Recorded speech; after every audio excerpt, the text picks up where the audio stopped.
আপনি একজন শিল্প উদ্যোক্তা। বেসিক থেকে আপনার শিল্প প্রতিষ্ঠানের নিবন্ধন নিতে চান। এখন ঘরে বসেই অনলাইনে সহজেই বেসিক শিল্প নিবন্ধন সম্পন্ন করতে পারবেন। চলুন ধাপে ধাপে পুরো প্রক্রিয়াটি দেখে নিই। অনলাইনে আবেদন করার আগে কিছু কাগজপত্র আপনার হাতের কাছে রাখতে হবে।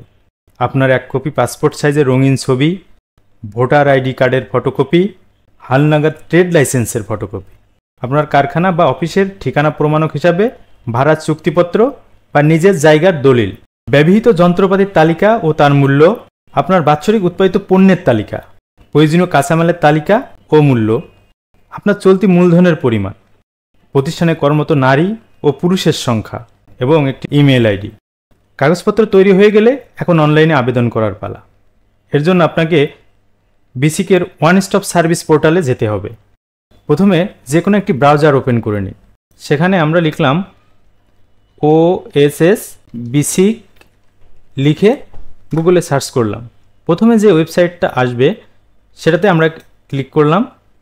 ক্লিক করলে আমরা যেটা পাচ্ছি এটা হচ্ছে বেসিক ওয়ান স্টপ সার্ভিসের ওয়েব পোর্টাল। এক্ষেত্রে আমাদের প্রথমে নিবন্ধন করতে হবে। নিবন্ধন করার জন্য আমরা এই নিবন্ধন আইকনে ক্লিক করলাম। এখানে আমরা বিভিন্নভাবে করতে পারি। যদি আমাদের ব্রাউজারে Gmail ID already log in থাকে তাহলে আমরা ইয়েস জিমেল বললে সাইন আপ উইথ জিমেল করতে পারি, নন জিমেল দিয়েও করতে পারি। যে কোনো ইমেল আইডি দিয়েই আমরা করতে পারি। ইমেল আইডি না থাকলেও আমরা শুধু মোবাইল নম্বর দিয়েও করতে পারি। কিন্তু এক্ষেত্রে আমরা নন জিমেইল বা দিয়ে আমরা একটা অ্যাকাউন্ট নিবন্ধন করার চেষ্টা করব। জিমেল আইডিটা আমরা দিয়ে দিই।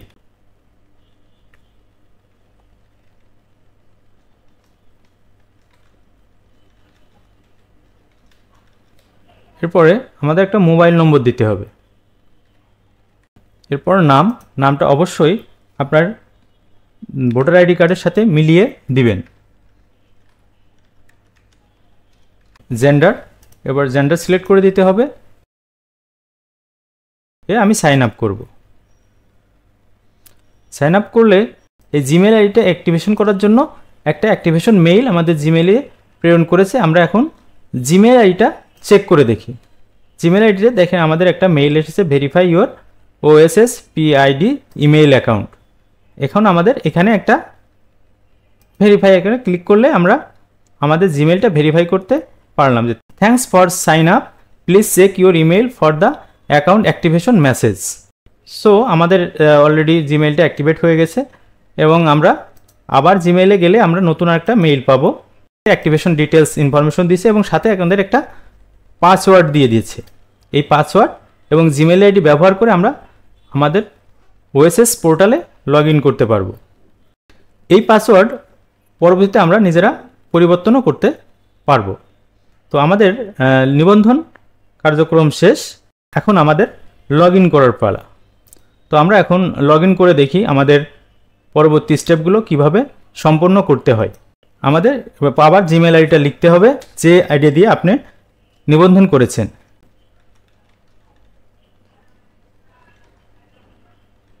টাইপ করে দিতে পারি, আবার কপি করে নিয়ে পেস্ট করলেও আমরা লগ ইন করতে পারবো। আমরা পাসওয়ার্ডটা লিখে দিলাম, লিখে লগ ইন করলাম। রেজিস্ট্রেশনের পরবর্তী ধাপে আমাদের মোবাইল নম্বর দেওয়া হয়েছে, সেই মোবাইল নম্বরটা ভেরিফাই করতে হবে। তখন এই নাম্বারে আমাদের একটা OTP পাঠাতে হবে। তো আমি একটি OTP পাঠান বাটনে ক্লিক করে OTP সেন্ড করলাম। আমি OTPটা এখন বসিয়ে দিচ্ছি। এরপরে এগিয়ে যান বাটনে ক্লিক করলে আমরা আমাদের OSS বিষয়ে সম্পূর্ণভাবে লগ ইন করতে সক্ষম হয়েছি। রেজিস্ট্রেশনের প্রসেস ধাপ 2তে শুধু একবারই করতে হবে।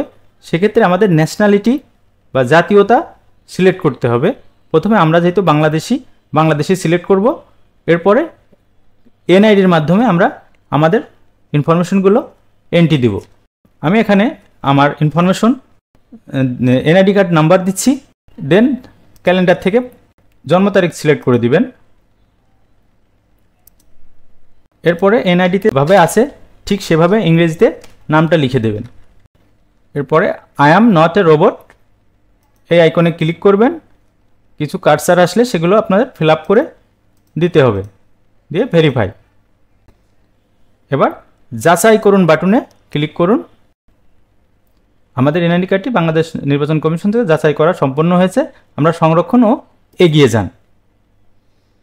এরপরে আমাদের ছবি দিতে হবে। আমরা যে ছবিটা রেখেছিলাম সেই ছবিটা আমরা এখানে দিয়ে দিলাম, সুন্দর। এরপরে I am not a robot ক্যাপচারটা আবার পূরণ করতে হবে। এরপরে সাবমিট দিতে হবে। সাবমিট দিলে আমরা এরকম একটা ড্যাশবোর্ড পাবো। আমরা ড্যাশবোর্ডে ক্লিক করতে পারি। ক্লিক করে আমাদের প্রতিষ্ঠানের কিছু ইনফরমেশন আছে যেইগুলো আমরা এখানে পূরণ করে দিব। যে আমাদের প্রতিষ্ঠানের ইনফরমেশন, যেমন আমার প্রতিষ্ঠানের নাম, আমি যে প্রতিষ্ঠানটা রেজিস্ট্রেশন করতে যাচ্ছি সেই প্রতিষ্ঠানের নাম হচ্ছে স্বদেশ ওয়েল মিল ইন্ডাস্ট্রিজ। প্রতিষ্ঠানের ধরন আমাকে সিলেক্ট করতে হবে প্রোপাইটারশিপ, অর্থাৎ যদি একক মালিকানা হয় তাহলে প্রোপাইটারশিপ দিতে হবে। প্রতিষ্ঠানের নাম ইংরেজিতে দিতে হবে।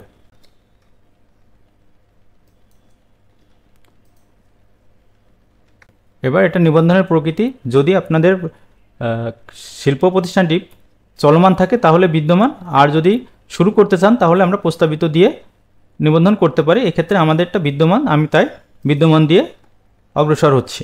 বিভাগ, আপনার যে বিভাগ আছে খুলনা, যে বিভাগে সেই বিভাগ আপনি সিলেক্ট করবেন। আমি খুলনা বিভাগে আছি, খুলনা বিভাগ সিলেক্ট করে দিলাম।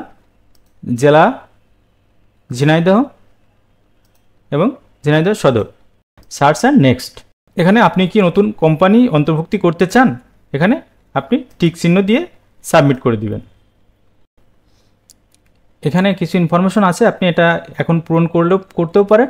আদারওয়াইজ আপনি সরাসরি আবেদনে যেতে, আবেদনে ক্লিক করে সেখান থেকে সেবা সমূহের ভিতরে শিল্প নিবন্ধনে আবেদন ক্লিক করবেন। তারপরে নতুন এবং পরবর্তী স্টেপে ক্লিক করলে আপনার আবেদনের জন্য একটা ফর্ম পাবেন। এখানে প্রকল্পের নাম আপনি এই যে স্বদেশ ওয়েল মিল ইন্ডাস্ট্রিজের মধ্যে এখানে কপি করে দিলাম। এরপরে বিদ্যমান প্রোপাইটারশিপ, ব্যবসার ধরন, একক মালিকানা। আপনার যদি মালিকানা একক হয় তাহলে একক, যদি অংশীদারি হয় অংশীদারি, লিমিটেড কোম্পানি হলে অবশ্যই লিমিটেড কোম্পানি সিলেক্ট করে দিতে হবে। বিনিয়োগের ধরন, এটা বিদেশি, যৌথ না স্থানীয়। বিদেশি অর্থাৎ বিদেশি হলে বিদেশি বিনিয়োগ, যৌথ বিদেশি ও দেশীয় সমন্বয়ে যদি বিনিয়োগটা হয়ে থাকে যৌথ উদ্যোগ, আর যদি স্থানীয়, এখন আমাদের ক্ষেত্রে স্থানীয়। বিনিয়োগী দেশ বাংলাদেশ। মোট বিনিয়োগ আগে ক্যালকুলেট করা থাকতে হবে। আমার এই প্রতিষ্ঠানের জন্য মোট বিনিয়োগ হচ্ছে 42,08,200 টাকা। সেক্ষেত্রে আমার বিনিয়োগটা হচ্ছে মাইক্রো শিল্পের অন্তর্গত। শিল্পের খাত, এখানে আপনার প্রতিষ্ঠানটি যে শিল্প খাতে অন্তর্ভুক্ত সেই খাতটি সিলেক্ট করে দিবেন। আমার এখানে খাদ্যজাত শিল্প, আমি এটা খাদ্যজাত শিল্প। যদি আপনারটা অন্য প্রকৌশল শিল্প হয়, বনজ শিল্প হয়, তাহলে আপনি সেটা সিলেক্ট করে দিবেন। আমাদের এখানে খাদ্যজাত শিল্প হয়, আমি এটাকে সিলেক্ট করে দিলাম। এবার এর করেসপন্ডিং উপখাতটা আমি দেখে বের করতে পারবো। তৈল মিল, অর্থাৎ তৈল মিলে আমার উপখাত। এখন আমার প্রতিষ্ঠানের কার্যালয়ের ঠিকানা, আমার প্রতিষ্ঠানের কার্যালয় যেখানে, সেই ঠিকানাটা আমি এখানে পুরো, আমি যেহেতু ঝিনাইদহ সদর, এটা দিলাম। ঠিকানা হচ্ছে আপনার প্রতিষ্ঠান যেটা, সেই ঠিকানাটা এখানে উল্লেখ করে দিবেন।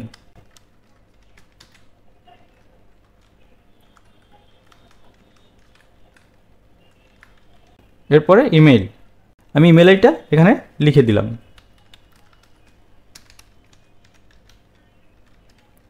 এরপরে মোবাইল নম্বর, যে মোবাইল নম্বরটা দিয়েছিলেন সেটা আপনি এখানে লিখে দিলেন। এবার কারখানার অবস্থান, এটা শিল্পনগরের, বেসিক শিল্পনগরের ভিতরে হলে ভিতরে, আর বাইরে হলে বাইরে। এটা যেহেতু বাইরে সেহেতু আমি শিল্পনগরের বাইরে, ও কারখানার ঠিকানা একই হলে আমি টিক দিব। এরপরে প্রধান নির্বাহী ব্যবস্থাপনা পরিচালকের তথ্য যোগ করতে হবে। সেক্ষেত্রে আমাদের প্রতিনিধির তথ্য যোগ করুন। এখানে আমরা প্রতিনিধির তথ্যতে অন্যান্যতে ক্লিক করব।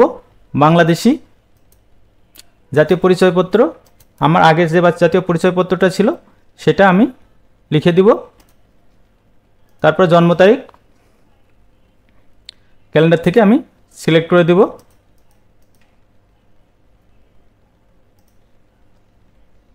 এরপর ইংরেজিতে যে নামটা ছিল আমি সেই নামটা লিখে দেব। লিখে I am not a robot বলে ভেরিফাই করে দিব। এবার লিঙ্গ সিলেক্ট করে এটা সেভ করে দিতে হবে। আবার মেইল আইডি দিতে হবে। তো আমি মেইল আইডি উপরেরটা আমি সুন্দর করে কপি করে আনলাম, কপি করে পেস্ট করে দিলাম। মোবাইল নম্বরটাও আমি কপি করে এনে নিচে পেস্ট করে দিলাম। এরপরে আগে একটা সিগনেচার করে সেটা স্ক্যান করে রাখতে হবে। ব্রাউজ করুনে ক্লিক করে আপনি যেখানে ছবিটা আছে সেই ছবিটা সিলেক্ট করে আপনি আপলোড করে এটা দিয়ে আপনার সিগনেচারটাকে নির্দিষ্ট ফরম্যাটে বা নির্দিষ্ট জায়গায় ছোট বড় করতে পারবেন। আপনার পরিমাণ মতো হয়ে গেলে এখানে সেভ করে দিবেন। সিগনেচার হয়ে গেলে আপনি এবার হচ্ছে নিবন্ধন গ্রহণের জন্য ইচ্ছুক কার্যালয়ের নাম।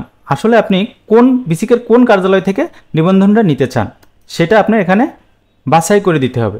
যেমন আমি বিসিক জেলা কার্যালয় ঝিনাইদহ থেকে নিবন্ধনটা নিতে চাই, আমি তাই এই কার্যালয়ের নামটা সিলেক্ট করে দিলাম। এবং প্রধান কার্যাবলী, যেমন প্রধান কার্যাবলী সম্পর্কে কয়েকটি কথা লিখে দিতে হবে। এরপরে প্রতিষ্ঠানের বার্ষিক উৎপাদন ক্ষমতা, অর্থাৎ আপনি কি কি পণ্য উৎপাদন করবেন, বছরে কি পরিমাণ করবেন, সেই জিনিসটা আপনার এখানে লিখে দিতে হবে।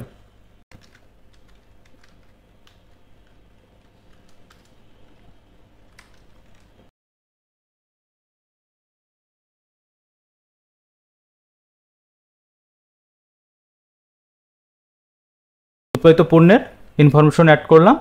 এবার বিক্রয়, বিক্রয়টা হচ্ছে আপনার স্থানীয় বাজারে না বিদেশি, আপনি এই সরিষার তেল বা আপনার উৎপাদিত পণ্য বা কোথায় বিক্রি করবেন। স্থানীয় বাজারে হলে সেটা এখানে 100%, আর যদি বিদেশে রপ্তানি করা হয় তাহলে যে পার্সেন্টেজ আপনি বিদেশে রপ্তানি করবেন সেই ইনফরমেশনটা এখানে দিতে হবে, আদারওয়াইজ এটা 0 হবে।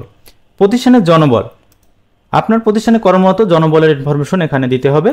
যদি বিদেশি থাকে তাহলে বিদেশি দিতে হবে, আদারওয়াইজ এখানে 0 দিতে হবে। এরপরে প্রয়োজনীয় উপকরণ সেবার বিবরণ, যে গ্যাস, আপনার প্রতিষ্ঠানে গ্যাস আছে কিনা, যদি থাকে হ্যাঁ, না থাকে আর যদি না থাকে তাহলে না। টেলিফোন সংযোগ যদি থাকে হ্যাঁ, না থাকে আর যদি না থাকে তাহলে না। যদি হ্যাঁ থাকে, এবার দূরত্ব, দূরত্ব দেখা যাচ্ছে আমার টেলিফোন এক্সচেঞ্জের দূরত্ব হচ্ছে 10 মিটার, 10 আমি মিটার সিলেক্ট করে দিলাম। পয় নিষ্কাশন হ্যাঁ, কত দূরে আছে, 5 মিটার। পানি, পানির সরবরাহ যদি থাকে তাহলে হ্যাঁ, দূরত্ব আমি ডিনোট করতে পারি, কত মিটার দূরে আমার পানির আছে, পানির সংযোগ আছে। বিদ্যুৎ, বিদ্যুৎও হ্যাঁ, আমি কত দূরে আছে, 10 মিটার, আমি তাহলে 10 মিটার দিয়ে দিলাম। রাস্তা যদি থাকে তাহলে হ্যাঁ, এবং কত দূরে রাস্তা থেকে, রাস্তার দূরত্ব কত, আপনার কারখানা থেকে রাস্তার দূরত্ব দেখা যাচ্ছে 10 মিটার। এইভাবে আপনার ইনফরমেশনগুলো এইভাবে পূরণ করে দিবেন। এরপরে আসবে বিনিয়োগ, ভূমি কত টাকা, ভূমি আপনার ভূমিতে কত টাকা ব্যয় হয়েছে। ভূমি ক্রয়ের ক্ষেত্রে আমার 9 লক্ষ টাকা খরচ হয়েছে, আপনার ক্ষেত্রে যেটা হয়েছে সেটা দিবেন। ভবন ও শেড তৈরি করার জন্য 8 লক্ষ টাকা খরচ হয়েছে, আপনার ক্ষেত্রে যে কয় টাকা হবে সে কয় টাকা আপনি উল্লেখ করে দিবেন। যন্ত্রপাতির ক্ষেত্রে 5,10,000 টাকা খরচ হয়েছে, আর অন্যান্য হচ্ছে 20,000 টাকা। মূলধন খাতে আমার 3 মাসের চলতি মূলধন 19,78,200 টাকা, এই আমার টোটাল বিনিয়োগ। এখন হচ্ছে একটা মার্কিন ডলারের এক্সচেঞ্জ রেট দিতে হবে। আপনি যেদিন আবেদন করবেন সেদিনের আনুমানিক একটা এক্সচেঞ্জ রেট দিয়ে দিবেন। আমি ধরলাম 122 টাকা। এখানে আপনার অটোমেটিকলি টোটাল বিনিয়োগের উপর নিবন্ধন ফি কত আসবে অলরেডি গভর্নমেন্ট ফিও ক্যালকুলেট করে দিবে। এরপরে সমমূলধন, যদি আপনার কোনো ঋণ না থাকে তাহলে আপনি যে টাকা বিনিয়োগ করেছেন সেটাকে আপনার এখানে সমমূলধন হিসাবে উল্লেখ করতে হবে। তাহলে সমমূলধন যদি ঋণ না থাকে তাহলে 42,08,200 টাকা, এবং ডলারে 44, এটার কি নিজস্ব। স্থায়ী ঋণ যেহেতু আমার সবই আমি নিজস্ব বিনিয়োগে করব তাহলে এগুলো 0 হবে, বিদেশি ঋণও 0 হবে যদি আপনার ঋণ না থাকে। আর যদি ঋণ থাকে তাহলে আপনার এই ঘরে উল্লেখ করতে হবে। নেক্সটে ক্লিক করবেন। যদি কোনো ইনফরমেশন দিতে ভুল থাকে তাহলে অবশ্যই সেটা আমাদেরকে রেড মার্ক করে দেখাবে। আমাদের এখানে নির্বাচন করতে ভুল হয়েছে, সেক্ষেত্রে আমাদের উদ্যোক্তা পরিচালক নির্বাচন করতে হবে এবং পিতার নাম লিখে দিতে হবে। এবার আমরা পুনরায় আবার নেক্সট বাটনে ক্লিক করলাম। নেক্সট বাটনে ক্লিক করলে যেহেতু সব ইনফরমেশন ঠিক থাকলে আমরা পরবর্তী স্টেপে সহজেই যেতে পারবো। দ্বিতীয় হচ্ছে যন্ত্রপাতি ও সরঞ্জামাদি। এখানে আমাদের প্রথম আছে যে স্থানীয়ভাবে সংগৃহীত যে যন্ত্রপাতিগুলো সেগুলোর নাম আমরা এখানে ইনপুট করে দিব।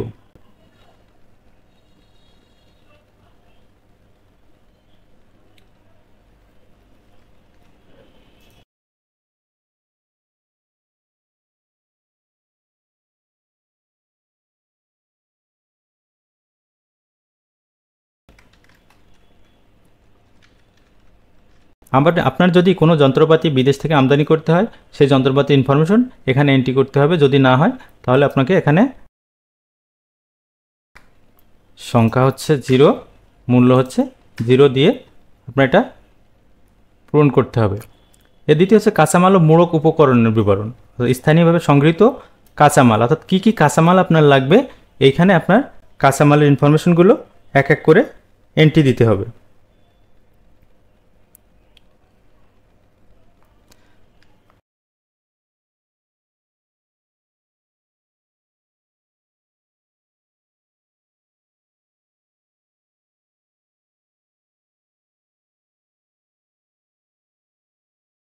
আমদানিতব্য যদি না থাকে তাহলে এখানে লেখার কোনো দরকার নেই, আমরা নেক্সট করব। এরপরে দেখেন উদ্যোক্তার তথ্য, প্রতিষ্ঠানের উদ্যোক্তা পরিচালকের তথ্য, প্রতিনিধির তথ্য যোগ করে ক্লিক করুন। ওই একইভাবে বাংলাদেশি, জাতীয় পরিচয়পত্র, জন্ম তারিখ দিবেন, এরপরে নাম দিয়ে I am not a robot বলে ভেরিফাই করবেন। ভেরিফাই হয়ে গেলে আপনার লিঙ্গ সিলেক্ট করে সেভ করে দিবেন। নেক্সটে ক্লিক করবেন। এবার সংযুক্তি, এখানে আপনার সংযুক্তির প্রথমে নাম চলে আসবে, তার পদবি দেবেন, তারপর ঠিকানা লিখে দিবেন। যেহেতু উদ্যোক্তা নিজেই আবেদন করবে সেক্ষেত্রে এখানে অনুমতিপত্র বা ছবির প্রয়োজন নাই। এরপরে আপনার সংযুক্তিগুলো এখানে অ্যাড করতে হবে। এখানে জাতীয় পরিচয়পত্র দিতে হবে। আপনি যেগুলো আগে সংগ্রহ করে রেখেছিলেন সেগুলো স্ক্যান করে পিডিএফ করে রেখে এখানে আপলোড করতে হবে। আমাদের এখানে যেমন এনআইডি কার্ডের এরকম দিয়ে দিলাম। এরপরে দিতে হবে ট্রেড লাইসেন্স আর অন্যান্য যে কাগজপত্র আছে সেগুলো আপনারা এভাবে সিলেক্ট করে দিয়ে দিবেন প্রত্যেকটি জায়গায়। এরপরে ঘোষণাপত্র অনুমতি দেওয়ার পরে আপনি নেক্সটে ক্লিক করবেন। এইটাই লাস্ট অপশন, এখানে আপনি সকল ইনফরমেশন দিবেন।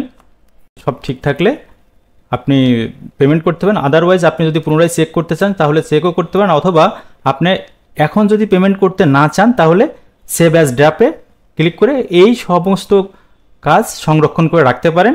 পে নাওয়ে ক্লিক করলেই আপনার পেমেন্টের একটা অপশন চলে আসবে।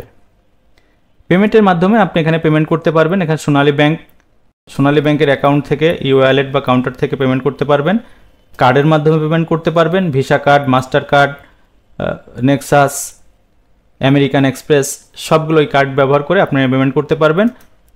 তাছাড়া মোবাইল ব্যাংকিংয়ের মাধ্যমে পেমেন্ট করতে পারবেন। আরেকটা অপশন আছে ইন্টারনেট ব্যাংকিংয়ের মাধ্যমে আপনি পেমেন্ট করতে পারবেন। যে কোনোটা থেকে আপনার সুবিধা মতো আপনি পেমেন্ট করলে আপনার এই অ্যাপ্লিকেশন বিসিক অফিসে সাবমিট হয়ে যাবে এবং কর্মকর্তাগণ বিসিক অফিস থেকে আপনার আবেদনটি যাচাই বাছাই করে যথাযথ পাওয়া গেলে আপনি বিসিকের শিল্প নিবন্ধন ঘরে বসেই পেয়ে যাবেন। ধন্যবাদ সবাইকে।